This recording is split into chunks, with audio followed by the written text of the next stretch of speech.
It's Way Up with Angela Yee. I'm Angela Yee, and it is a Wealth Wednesday, so my Wealth Wednesday partner, Stacey Tisdale, is here. I don't have much to say because I'm sitting next to someone who makes me nervous. Is one of my favorite actors. And Angela Yee, Stacey Tisdale is people, incredible. I'm way up. I'm way up. Yeah, Phil Harper's in the house. What's happening? Phil is in the house. And whenever I go on the radio, I just drop my octaves a few because I just want to sound like it's a velvety, smooth radio sound. I'm not going to be able to say anything. And it's so funny because right now, we're not focused so much on the acting career as we are on this new career that you've embarked upon. But just for people who are listening, you know him from The Good Doctor, from CSI New York, and the movie Had Plenty? Had Plenty. Had Love Plenty. 40, baby. Shout That's out the to line. Shanoa. That's the line people say. And then they, on In Too Deep, they tell me, I say a line called, "You ain't no Cop J. Reed." And then the line they say back to me on He Got Game is, I said, my character said, "I feel like I'm handsome when I'm on the court." That's what he said. So classic these movies. little lines, these classic movie Classic lines. But this next thing is not acting. Okay, this is real life.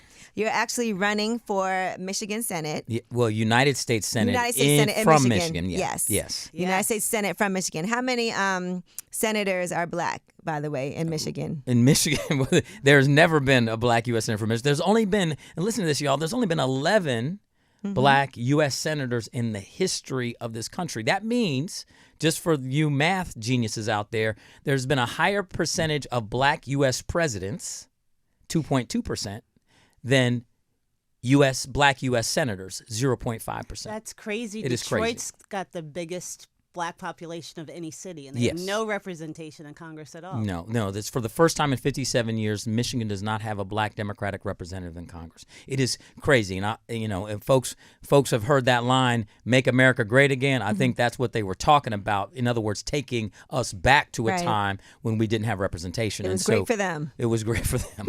Back when it was good. Yeah, real exactly. good. They didn't have to see us except we were walking up serving food and walking back up the back stairs and staying in the servants' quarters. Okay. So the point is that we need, and I can't overemphasize, what Shirley Chisholm said. If you don't have a seat at the table, then you're on the menu. Right. And we need representation. We need representation federally, and this, to me, Michigan is a bellwether. It's the line in the sand. We got to grab it back, and that's why running for U.S. Senate is such a huge deal. But that's why I need everybody's support. And Shirley Chisholm also told us to bring our folding chairs. You know what happens when we get a folding chair. Okay? There you go. There you go.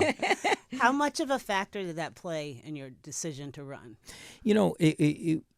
That was a huge factor from the energy of people in Michigan and in Detroit. My house, I live in Detroit, and there's a palpable energy there because I'm telling you, it's the greatest people in the world are in Detroit. And that's why I moved there. I moved there 7 years ago because I'd met so many wonderful people. And I was like, when I have kids, I want to raise my kids here because I want them to turn out like the people here, not necessarily like the people in Hollywood or other places I've lived in. And my son's 7 years old, and we've been there. And the thing is that folks have worked so hard. There's so much grit. There's so much love. There's so much just good people. But you need to marry that with power. You need to marry that with representation. You need to marry that with federal funds because, unfortunately, when you drive around many communities, not in Michigan, and I'm sure there are plenty of cities like this. I mean, where are we talking about Baltimore, where are we talking about Newark, where are we talking about different places all over the country. You drive around Detroit, Flint, Saginaw, Benton Harbor, Muskegon Heights. You see empty lots, bombed out buildings, a liquor store where people are on SNAP assistance. They can only go there, buy something through 3 inches of plexi. They can only get Funyuns, Fago, or Verner's. And where's the fresh produce? It's not there. How do people eat healthy? Where's the funding for the public education in schools? Schools have windows falling off the walls, all sorts of things. We have to solve these problems, and the only way we solve them is through representation. And I want to be clear, aside from your background that we talked about in acting, but you also have for decades been doing this work as far as even with the books that you've written. Yes. The Black Wall Street that you've done. I want to make sure we talk about those things because this isn't just something that's like, I want to run for U.S. Senate, but this is the work that you've been talking about. An This is not extension anything of new. my activism and that work, without question. And my whole thing was when I went to Harvard Law School and I went to the Kennedy School of Government, I always knew that public service was important. But I also knew that there were people like Harry Belafonte that I love and was inspired by. And I was like, well, I want to be like him, an activist, but also using the characters and the artistry to create positive social change. But the world has changed. We all know this. The world has changed since I started my career. And where it's changed is, I believe there's really two verticals of real change that we can make: technology and politically right now. And if we don't have representation politically, in other words, the easiest way to say it, if we aren't, like my grandmama used to say, baby, follow the money.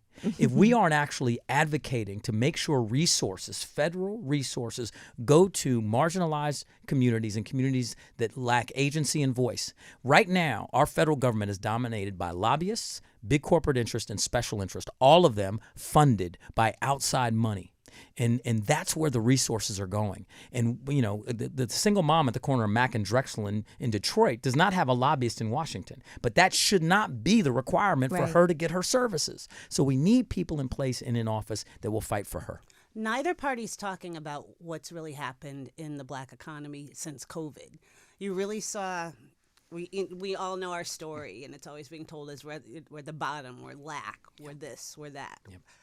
But since COVID, we really stepped away from the traditional financial system and really embraced the digital economy because of technology made us have accessible entry points to investing.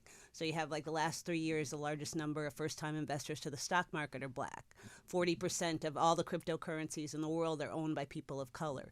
No one's talking about this in either party, how things like, okay, so we should be giving Wi-Fi to everybody. We should be closing the digital divide. We're not having like a modern economic conversation about our community. Yes, and what I love about that, Stacey, is that what you're really talking about is breaking down barriers to entry into participation. And so what the token economy does, and token ownership and the gig economy, it allows people to participate in a different way. That's why I'm a huge proponent, for instance, of the tokenization of real estate assets, because there have been so many historic barriers to entry of us owning property. Angela, I know you got the beautiful 30-unit building in Detroit. So proud of you for what you're doing. That was hard to get, though. Exactly. It wasn't easy. I worked really hard to build up my credit to get to that point, but even then, it wasn't easy for me it took me literally like a year to be able to close that deal. Less than 1% of all lending from our major banks in this country go to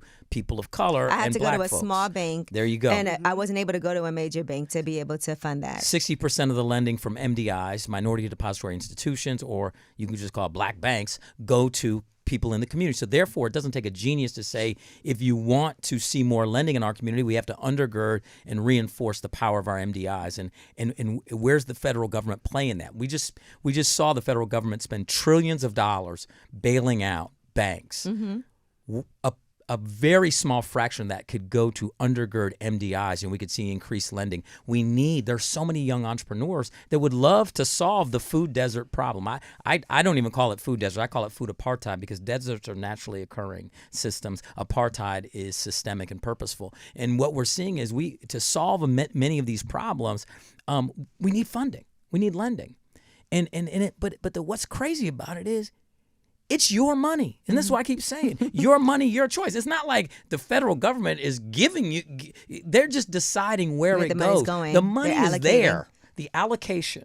And how it's being decided is who's in the room handing legislation to the legislators, right? And this is a new space for you, Mr. Hill Harper, running for U.S. Senate in Michigan. And I need y'all's help. And so I want to ask you, what are some things that you've learned? Because we talked about finances quite a bit. And for you to even run this campaign, and because some people might feel like, okay, we've seen people who are billionaires, run for office, and they're able to just kind of, I don't know how much of your own money that you can use, but you really do need to raise money from the average everyday person. Let's talk about that whole battle. You know what's crazy is one of the first things I want to do when I get elected is to pull money out of politics, because we just talked about tokenization brings barriers down. What I've learned since I've gotten into this is that what the incumbents have done, and this is both parties, right?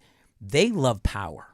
And so what they've done is they've erected all these barriers to competition, so that's why you see elected officials in office forever falling asleep, at the mic because you cannot beat an incumbent because of all the structural and systemic barriers they've created. And the biggest one, y'all, is money. You can run as long as you want as a candidate, which shouldn't be the case. I don't think any election should be longer than 6 months, except for the presidency, because there's multiple primaries. And number one, you should only be able to raise $100,000 with maybe a $100,000 public match. So that's $200,000. And other than that, you have to organize, get volunteers, do the same. Mm-hmm. But now, what the person I'm mainly running against in the primary, they're predicting that she'll raise $30 to $40 million. And that's slack, Ken? Yes. Okay. $30 to $40 million. And the point is that I need to raise the money through small dollar donations, individuals that, like folks that are listening right now. You can go to hillharper.com and get on there, please, because $1 makes a difference, $2. I'm not going to raise anywhere near that, but I don't think, and my team doesn't think, I need to raise that kind of money because we got the people. Right. But we still need the infrastructure to run a statewide 83 county race. That means hire people to do outreach. That means being able to place ads when they show negative ads. Those ads cost some money. Those ads are expensive. The other thing I was going to say about you, and we had a conversation because I did have the opportunity to sit down with Hill Harper once he announced that he was running. We were like, the problem with Hill Harper is that he thinks he can just win this because he has great ideas and he's too nice. And there's a lot of mudslinging that goes on. Oh, it's horrible. When it comes to politics that I feel like even you, until you got into it, weren't prepared for. I was not, because I didn't realize that people will lie with impunity. I mean, from the second that I launched, there were 6-7 lies, people tweeting, and then also they hire people to just do lying tweets to come after you. They just placed 2 negative ads about me. And 2 negative articles about me. I saw those just now. Just now. So one of them was about Toyota, and they said you were, I saw you with the union, with UAW, and then they said that you were a spokesperson for Toyota. Yeah. Like I was anti-union. This is like 13 years ago. I'm working as an actor, just trying to get a gig. I do a commercial and voiceover thing. Not anticipating. In 13 years, I'm running for Senate. But the thing is, what's crazy about it? That was a union job. Right. So if we're really going to tell the truth, I'm part of the union. I'm on strike right now, and I'm supportive. If I'm elected to the U.S. Senate, I will be the only current union member in the United States Senate. Wow. And that's crazy. We want to say it's a representative democracy, but it's not. And that's why we talk about they've used money and power as a cutoff to being a real true democracy. And what we have to do is start pulling it out, not to mention all the dark money. The ability to run all these negative ads, people who are spending millions and millions of dollars with unknown money to influence the outcome of elections. And that's where it gets really crazy. That's Citizens United and the ability of corporations to give. Corporations are not people, y'all, and we have to remember that. And they should not be participating in our political process. And I promise you, there's going to be tens, if not hundreds of millions of dollars spent to try to make sure I don't get elected. Right. Because they know I don't owe any of these people any favors. Right.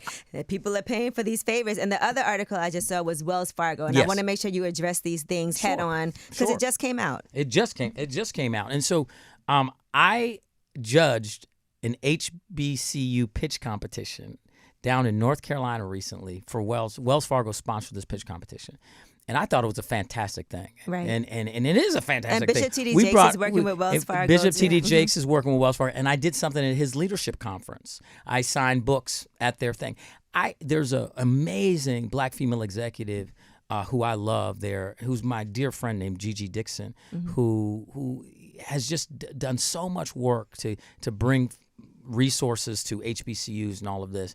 And so what they do, though, is they'll take a headline and they'll try to basically pay to place it and say, oh, Hill Harper claims he's progressive. Wells Fargo has done X in the community and not given loans. So therefore, is he really? Because is he a tool for Wells Fargo? Whatever. And a lot of people will just read a headline. They'll just read a headline and be like, oh, well, he's doing this and he's doing that and he's a hypocrite. But that's what it is people don't dive deeper into it. So that's why I want to make sure we hear from you firsthand. Yeah. And my whole thing is, we didn't even discuss this in advance, but I saw this right before you walked in and I was like, I'm definitely asking him. Absolutely. Because here's the thing. Is that I have no problem people checking my receipts because I know I've always fought for my community and I've always done it. And the thing is, I'm not going to do anything that runs counter to what I believe is the best thing for folks in communities that have been historically ignored. And I believe that pitch competition is an example, bringing HBCU students from all across the country to pitch entrepreneur ideas. At the end of the day, y'all, let's cut through everything and break everything down to one thing. If we don't have jobs, if we don't have entrepreneurs, if we don't have economic development, then our communities are going to continue to atrophy and choke. So we can talk about politics. We can talk about if someone's this or someone's that. At the end of the day, it's the 60th anniversary of the March on Washington, and they leave off the most important part of that title because it was called the March on Washington for Jobs and Freedom. Correct. In that same vein, the day before he was assassinated, the day after he was assassinated, Dr. King was going to start the Poor People's Campaign and focus on economic rights. And we always try to address with Wealth Wednesdays, there's a real confidence gap in our community. If you look at the buying power of blacks, if you look at Nielsen research found that black households in the United States earning $75,000 or more are the fastest growing income group. If we came together and brought our dollars together, that affects real change. Yes. What comes to mind immediately is a long time ago, Dodd-Frank legislation to try to get the big banks to lower their fees. This was in Congress forever, going back and forth. And then a girl started a social media campaign and said, this Saturday, everybody pull your money out of big banks and put them into community, small banks, what have you.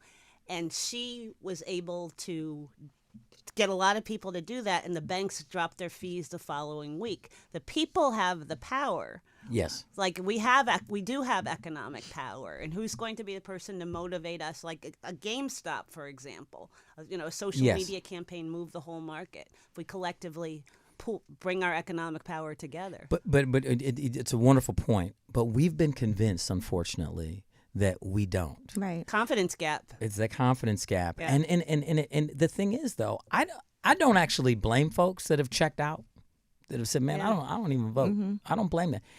I'll tell you this, I can't win this Democratic primary if I don't get a huge amount of people who normally don't vote in a primary to vote. Mm-hmm. So, but I don't blame them. It's just that they've never gotten a return for their investment of their vote. So they say, why should I do it? Because every time somebody gets elected, it doesn't matter who it is, I get nothing. Right. In fact, sometimes it gets worse. And so I think the government's actually trying to hurt me, not help me. So why should I even participate in that system? And what we have to be able to do, and this is why our mantra on this campaign is believe in better, we got to get people to believe first. And that's why I love when I saw Deion Sanders with a hoodie on that said believe, because he's the model of that. He just went to a program that barely ever had a history of winning. And if we think about our community as the analogy, we haven't had a history of economic prosperity historically, except for when we had a high union membership in our communities.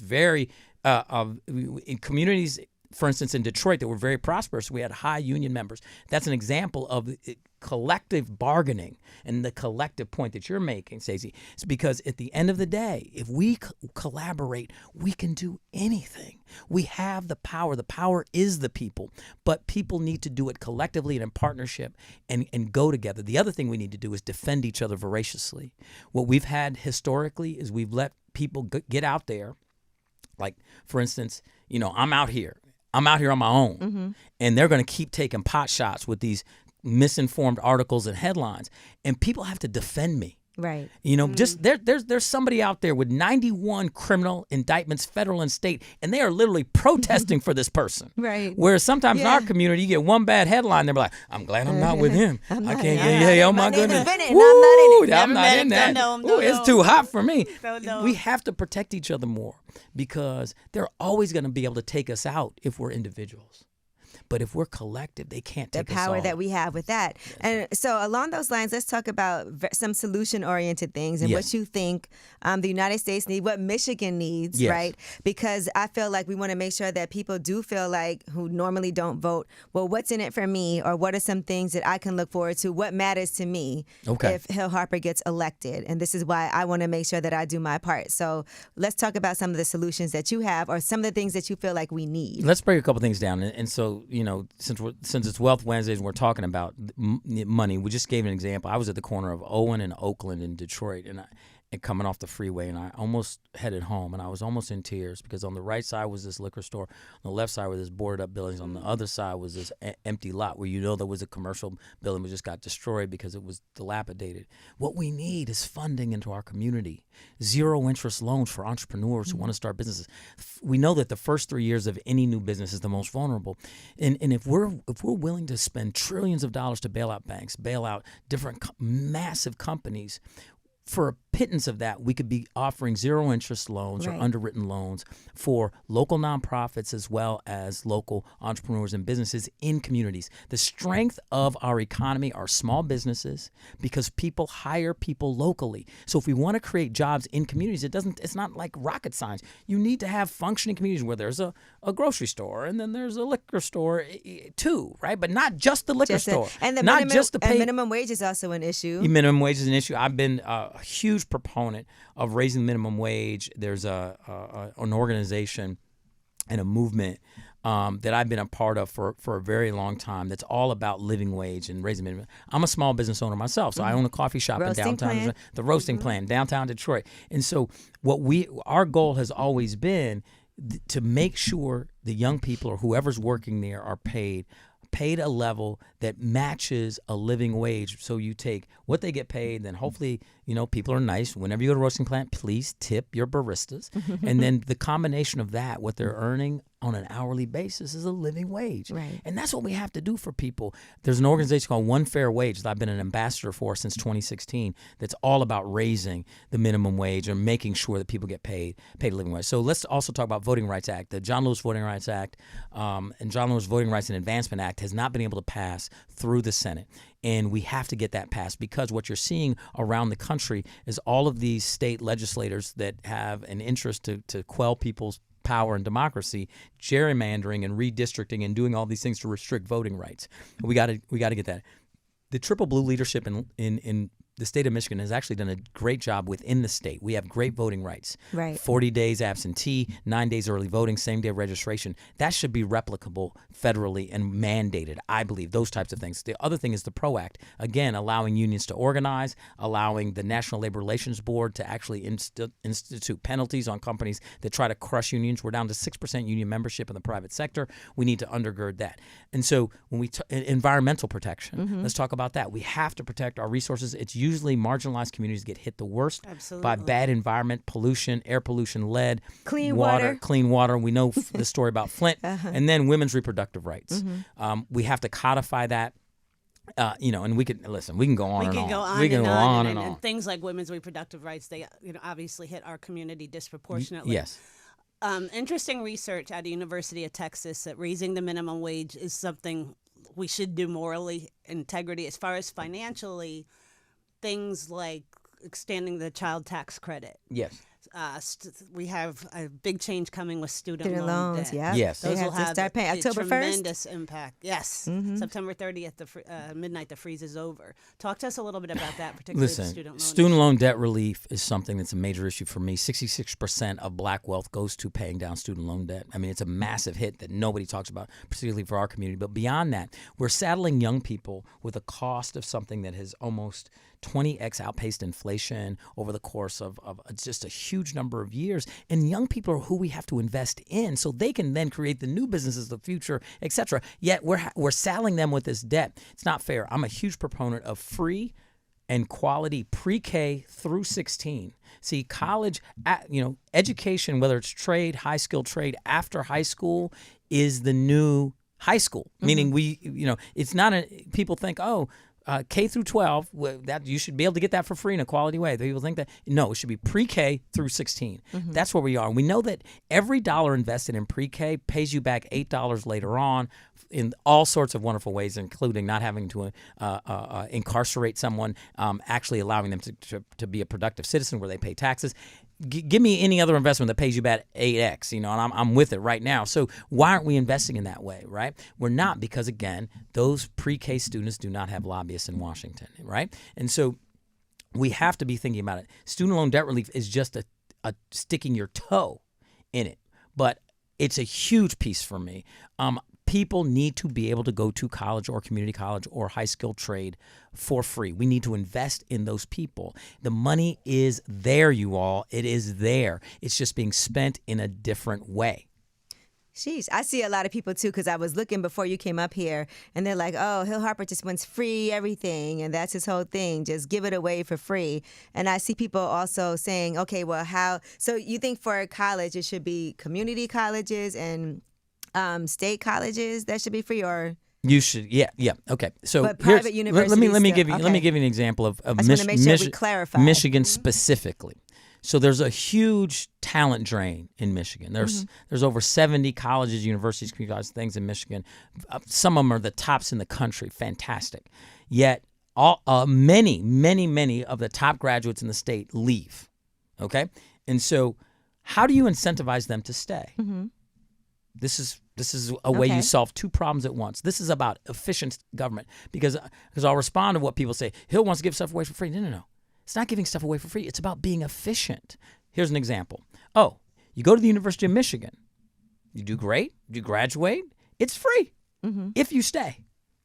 Now, if you're like LeBron, you take your talents to South Beach or you go to Chicago, Austin, L.A., Philadelphia, wherever, then you're going to have to pay the state and the federal government back for subsidizing your education because you decided to take it somewhere else. Okay. But if you stay and you work there, you start paying taxes there, or better yet, create a new business and create jobs, all of the above. So you're creating the right incentives.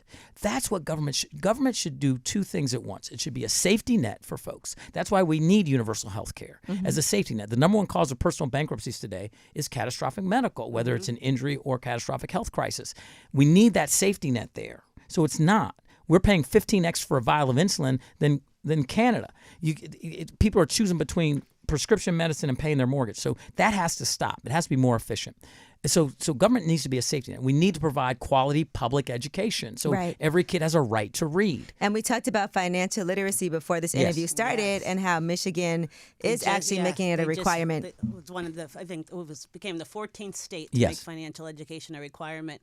And finance isn't new to you. You've been in the financial space. You've trying to do a lot about financial empowerment. So talk to us about our financial literacy is critical, particularly in this day and time when money moves in a completely different and in many ways unseen way, and you can end up rolling up so much debt so quickly in a way that you wouldn't even know.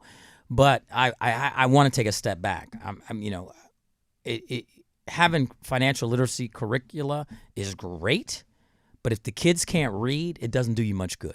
And right now we're in a situation with our public education system that the incentives and the way it's structured is way off.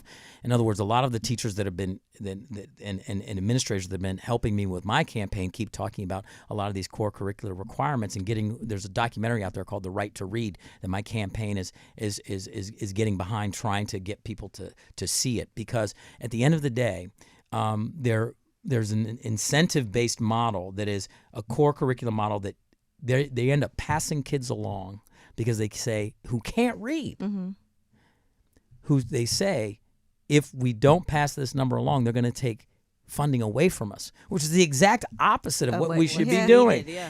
Underperforming schools should be getting more resources, okay? And so the point is that the structure and the incentives have to be... That is so opposite. Of what it should be done. Right. Exactly. And so until we actually codify a right to read, the financial literacy piece is important because we need financial literacy. That's going to impact you the rest of your life. But if the if the foundational elements still aren't there, it's still a shaky house. And so we have to undergird these real foundational elements, in my opinion, and that's what it is. And to address that point, I really think that if we actually created more efficiencies governmentally, we could lower the tax base and still achieve the things I'm talking about. Because we got to talk about the amount of waste and where the money goes. Okay, it gets sucked up in so many ways. When you're talking about $400 hammers in the military, because we've gotten to a point with many of our structures that we just rubber stamp things,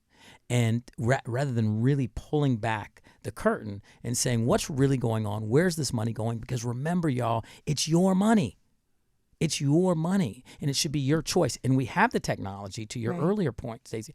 We have the technology now why can't government introduce technology that allows people to create and see much more transparency? The technology exists, yet it's not there.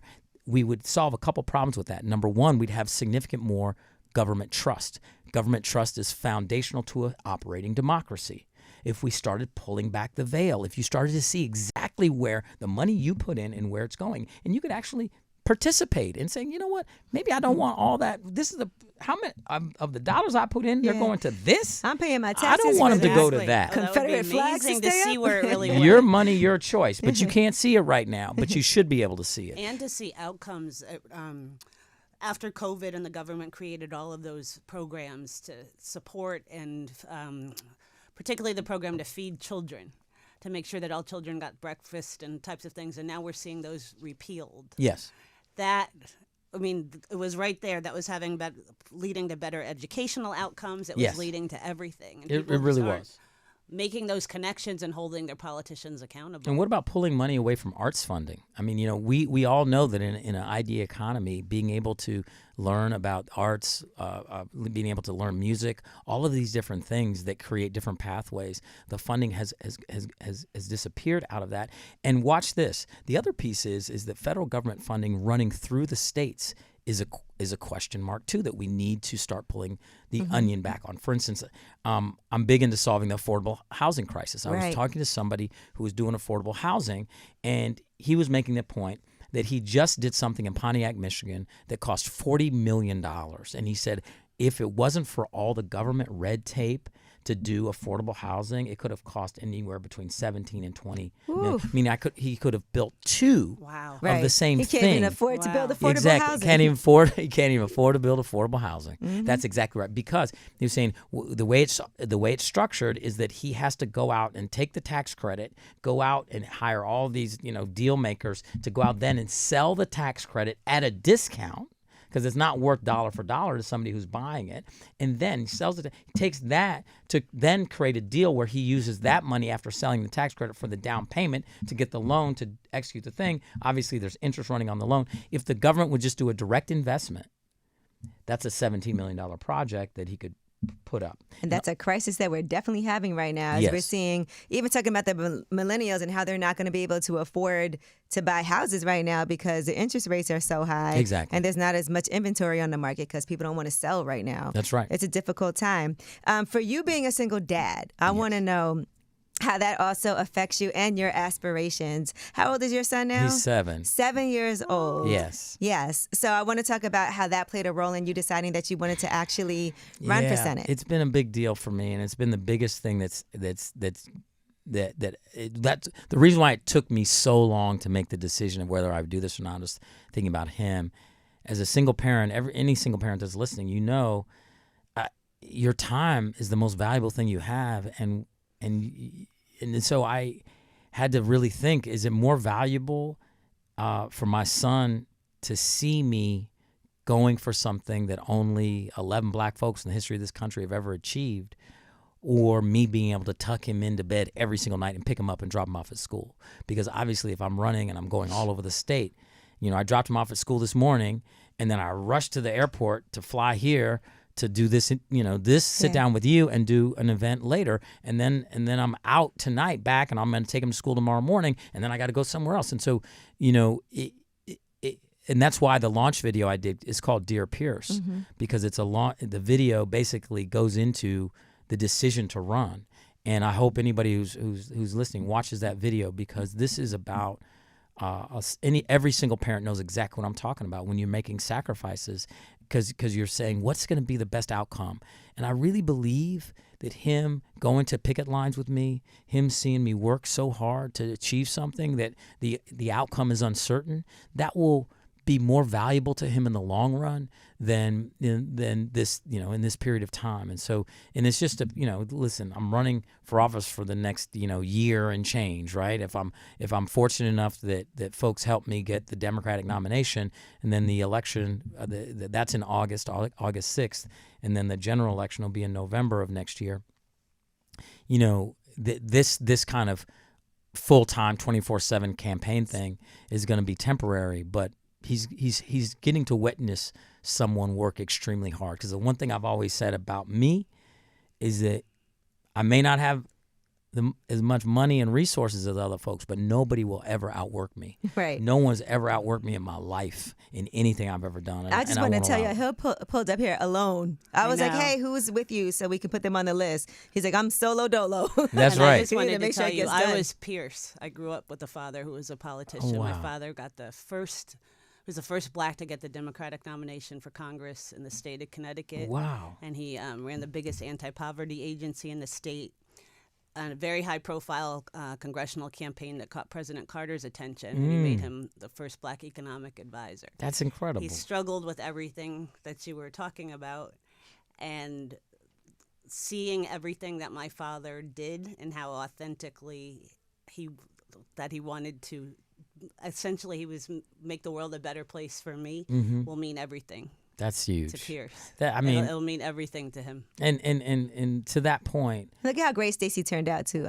You're amazing, and we're standing on those shoulders, and that's beautiful. And that's the one thing I say to everybody is that I promise you that if you support my campaign or give into my campaign, your investment will pay you back, because we need leadership that is new, that's not beholden, and the fact that learning from folks that have come before us and having an opportunity in a 50-50 Senate context to be able to fight, that's what this moment's about. That's what this is about. 50-50 is everything. 50-50 is everything, because then the party doesn't control. Right. The people, the individual. That's why you see Joe Manchin doing what he's been able to do. And that is a different type of fight. And so, we got to understand, paying people back on their investment of both their dollars and investing in the campaign and their vote is something that I'm very serious about and want to execute. Well, Hill Harper, listen, we have a fight ahead of us. We got to fight, y'all. It is a real fight. And he's not a mudslinger, so I don't know what's going to end up happening. I don't know. You guys got to tell me what to do. I'm not a mudslinger, so they keep slinging mud at me, and I guess I'm about heart. Like, it's really, really difficult just to see somebody who has genuine good intentions have to deal with something like this, because you'd be naive to think that certain things aren't going to happen. Oh my God. Yeah. It's gonna be it's wild, but listen, if the people are with me, and God's with me, I mean, that's the thing. That's the beautiful thing, is that I have faith that when you do the right thing and you work as hard as you can, then the right things will happen, and that's the beautiful thing. And I don't know how, I don't know in what way, because literally the establishment is trying to stop me. Right. And these are folks, I carried water for the Democratic Party, going all over the country, being a surrogate.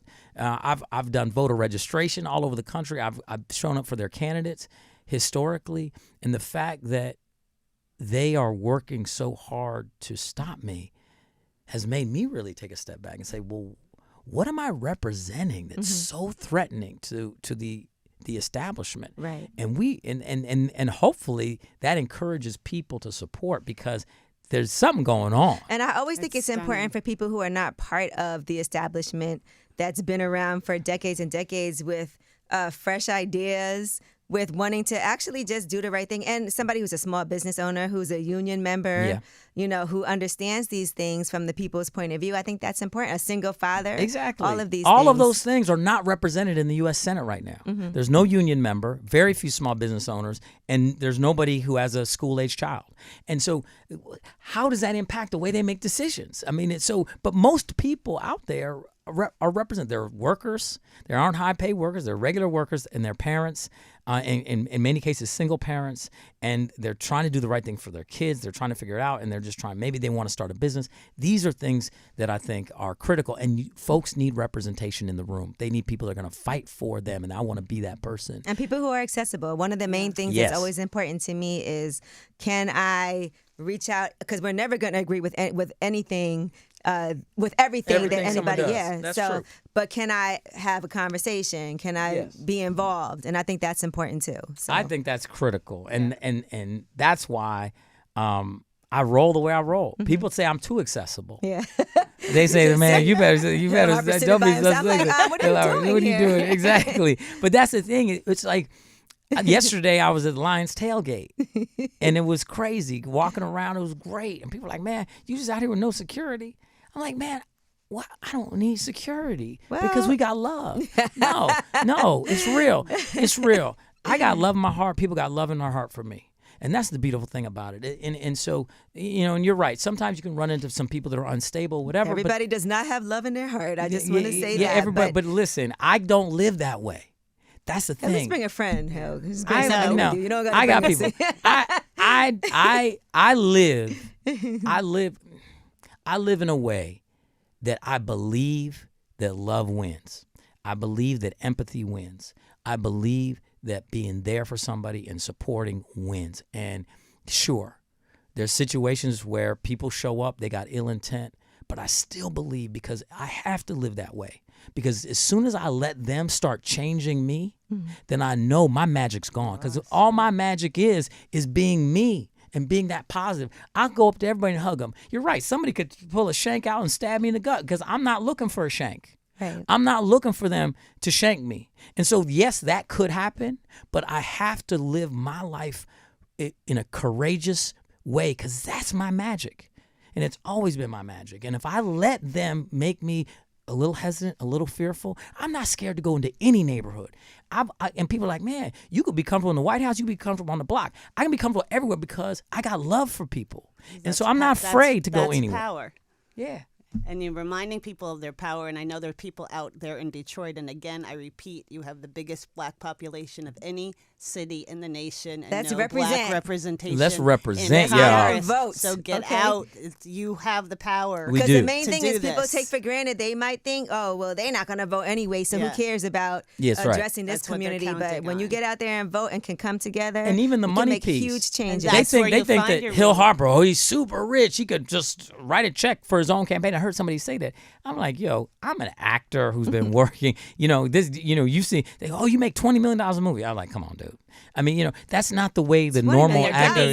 There could be years between movies. Listen, I saw people mad at Oprah and The Rock for raising money for the Maui wildfires. They donated $5 million to start the fund, but then people were like, well, why didn't they just pay the whole thing? Oh, Why my did they God. start a fundraiser? But they want to make sure that they're able to support people. And listen, they're not obligated to even do that, but bringing attention and awareness to something was such a huge thing. So no, I feel like the support of people donating $5, $10, it goes a long way to have a lot of people Even do if that. it's $2 and someone says, Hill, someone came up to me and they said, listen, I'm going to go down my the network in my phone, and I'm just gonna send the link and just ask them to give $2. I'm like, that's a blessing. 100 people, all of a sudden that turns into something, because that's what movements start with, people and small dollar donations that spread, and then all of a sudden it becomes big enough to actually, because we don't have a history of political giving in our community. There are communities out there that have been able to see the return on their investment. So they're like, listen, every time somebody that supports me, my ideals runs, off the jump, I'm giving them $3,300, which is like the max for the primary. There are communities where they do that. We don't have that history in our community, and that's okay. But we can still do $2, $5, $10, and that's huge. So please go to hillharper.com and I was do going to that. say, where can people donate? hillharper.com/donate, or just go to hillharper.com. It'll pop up. $2, giving $5 every month for the next 11 months is huge. We are building a movement, y'all. hillharper.com. And love you can see everybody. where he does have fundraiser events too, because I know you have a lot coming up. Yes. So you guys make sure you go. If you want to meet him, That's see right. him in person. It can You can definitely see me happen. on the streets of New York by myself if I'm in New York. And See the me on the streets streets of of Detroit for by sure. myself. Streets of Pontiac, streets of Grand Rapids, streets of Flint. I was in Flint yesterday during there, lost my voice. I was at a church in Flint, and my voice go. So I love everybody. Thank you so much for the support. All right, Hill Harper, thank you so much. Happy